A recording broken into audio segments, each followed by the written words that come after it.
करा hello everyone. So guys आज की वीडियो काफ़ी इंपॉर्टेंट होने वाली है। तो गाइस आज कोई मैं कट ऑफ की वीडियो पे मैं डिस्कस नहीं करूंगा। मैं एक चीज आप लोगों को हिंट देना चाहता हूं, इसलिए वीडियो थोड़ा क्रिएट कर रहा हूं। ये वीडियो क्रिएट करने का प्लान था ही नहीं, लेकिन कई सारे जो है कैंडिडेट और कई सारे जो छोटे मोटे जो क्रिएटर हैं पूछ रहे थे कि सर जो है एक नोटिस निकाला था एसएससी ने। यहाँ पे नोटिस देख सकते हैं। इस नोटिस निकाला था कि कोई भी अगर है, मैं नोटिस आपको दिखाऊंगा, कोई भी चाहे सोशल मीडिया क्रिएटर हो चाहे इन्फ्लुएंसर हो तो इस पेपर को एनालिसिस चाहे रिव्यू नहीं कर सकता।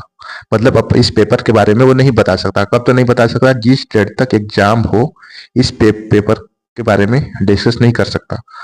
तो क्या सर जो है पेपर के बारे में बताना सही है कि नहीं सही है? देखो मैं आपको बता दूं, उन्होंने नोटिस क्यों निकाला, एसएससी वालों ने नोटिस क्यों निकाला।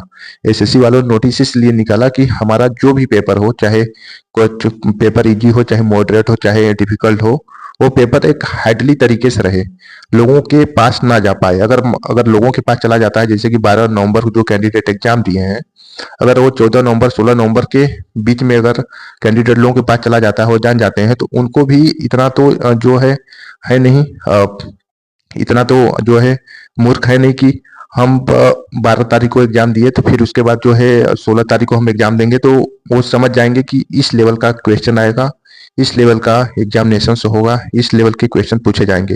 वो डेफिनेटली वो एक्सपेक्टेड अंदाजा जो है लगा सकते हैं, और उसके साथ जो है नकल होने का भी थोड़ा चांस हो सकता है।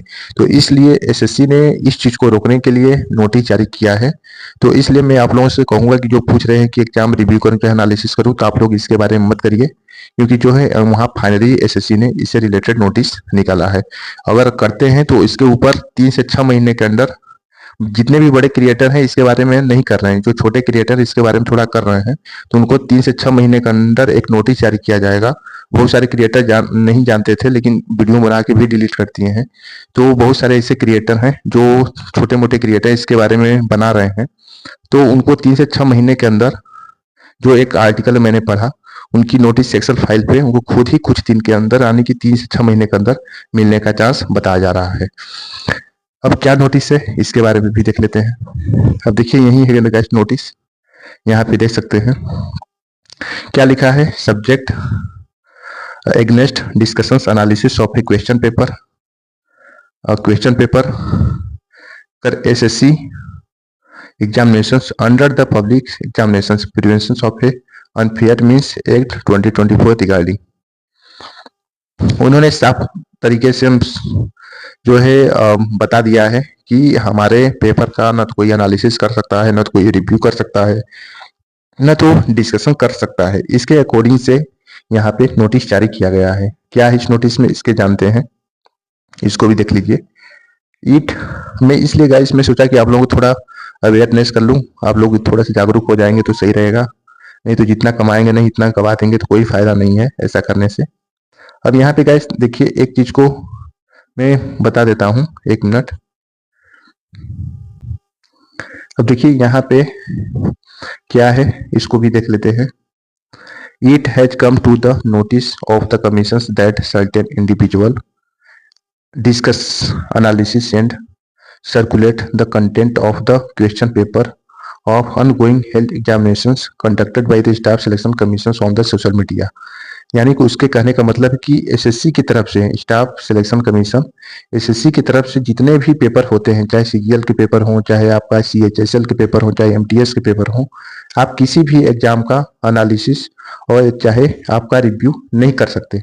अगर करते हैं तो इसके ऊपर क्या हो सकता है, इसके बारे में भी हम डीपली से पढ़ेंगे।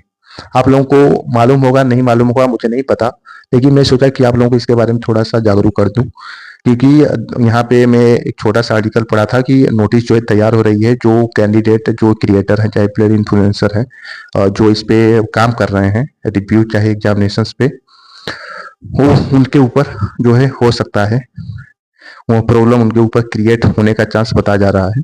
तो मैं सोचा कि इसके बारे में आप लोगों को थोड़ा जागरूक कर दूं। और क्या है, ऑल सच, 1 मिनट, और क्या है कि all such activities are strictly prohibited under the prevention of the public examination prevention unfair the means act, PEA act 2024 के तहत the relevant provisions are the under section unfair. अब यहाँ पे prohibits leakage, disclose, access, possess आपका dissemination of the question paper, answer key any part thereof without authority. देखिए guys, आज के time में एसएससी ने साफ तौर पे बोल दिया है कि हमारा जो भी स्टाफ सिलेक्शन कमीशन की तरफ से जितने भी एग्जामिनेशन होते हैं, चाहे छोटा एग्जामिनेशन हो चाहे बड़ा एग्जामिनेशन हो, आप हमारे पेपर का ना तो रिव्यू कर सकते हैं, ना तो हमारे पेपर की एनालिसिस कर सकते हैं। अगर आप हमारे पेपर की रिव्यू करेंगे, अगर एनालिसिस करेंगे, तो जो भी कैंडिडेट बचे हैं एग्जाम देने के लिए उनको इस चीज के बारे में जो है मालूम हो जाएगा, और उसके बाद जो है उनको एक नकल के तरीके से वो देखेंगे, और उसके बाद उनके ऊपर मतलब कि जैसे कि मान लीजिए कि सपोज दैट कोई बंदा है और वो पेपर दे के आया है, अगर उस पेपर को अगर एनालिसिस कर देता है तो आगे वाला बंदा पेपर देना है, बस जो है समझ